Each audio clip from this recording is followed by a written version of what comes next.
நம்ம யூஸ் பண்ணக்கூடிய பல பொருட்களோட விலை வந்து குறைய போகுது அப்படின்னு சொன்னா உங்களால நம்ப முடியுதா?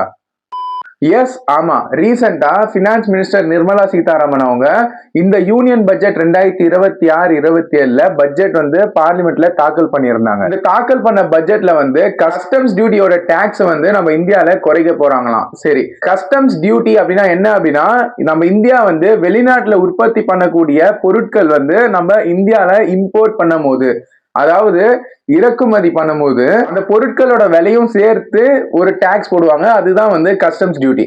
இந்த கஸ்டம்ஸ் டியூட்டியை வந்து பல ப்ராடக்ட்ஸ்க்கு வந்து பாத்தீங்கன்னா 0% பண்ணியிருக்காங்க. அது என்னென்ன ப்ராடக்ட்ஸ் அப்படின்னு ரொம்ப சிம்பிளா இந்த வீடியோவில் எக்ஸ்பிளைன் பண்றேன். இந்த வீடியோவை ஃபுல்லா பாருங்க.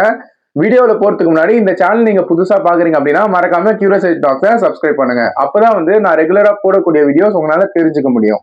ஃபர்ஸ்ட் வந்து கிரிட்டிக்கல் மினரல்ஸ். இந்த கிரிட்டிக்கல் மினரல்ஸ் இந்த 21st செஞ்சுரியில மிகப்பெரிய ஒரு ரிசோர்ஸ் அப்படின்னு சொல்லலாம். ஃபார் எக்ஸாம்பிள், நம்ம டே டு டே லைஃப்ல யூஸ் பண்ணக்கூடிய எலக்ட்ரானிக் ஐட்டம்ஸ்ல இருந்து நம்ம நாட்டில் உற்பத்தி பண்ணக்கூடிய டிஃபென்ஸ் ரிலேட்டட் ஐட்டம்ஸ் வரைக்கும் இந்த கிரிட்டிக்கல் மினரல்ஸ் மிக ரொம்ப முக்கியமா இருக்கு. இதோட கஸ்டம் டியூட்டி வந்து 2.5% இருந்துச்சு. பட் ஆனா இதை வந்து 0%க்கு கொண்டு வந்துட்டாங்க. ரெண்டாவது வந்து ரினியூவபிள் எனர்ஜி. அதாவது நம்ம டே டு டே லைஃப்ல வந்து இப்ப எல்லாம் வந்து சோலார் பேனல்ஸ், விண்ட் எனர்ஜி, இது போன்ற ரினியூவபிள் டெக்னாலஜிஸ்க்கு மாறிட்டு வந்துட்டு இருக்காங்க. இதோட காம்போனன்ட்ஸோட விலையும் குறைய போகுது. ஏன்னா இந்த கஸ்டம் டியூட்டி குறையறனால.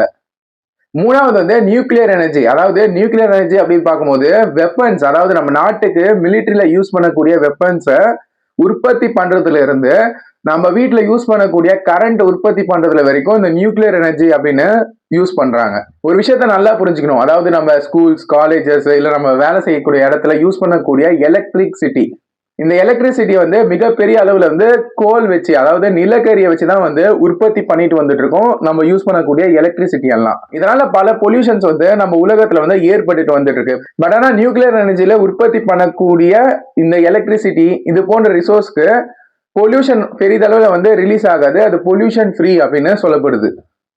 நாலாவது வந்து எலக்ட்ரானிக்ஸ். அதாவது நம்ம யூஸ் பண்ணக்கூடிய mobile phones, tablet, smart watch, இது போன்ற எலக்ட்ரானிக்ஸ் டிவைஸ் எந்தெந்த பொருள் வந்து நம்ம வெளிநாட்டுல இருந்து நம்ம வந்து இம்போர்ட் பண்றோமோ அதோட காஸ்டும் குறையும். For example iPhone.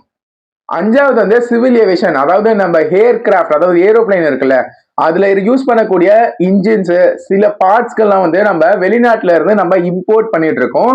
இதோட பிரைஸும் வந்து பாத்தீங்கன்னா குறையும். ஏன்னா 0% வந்து கஸ்டம் டியூட்டி ஆக்கிட்டாங்க.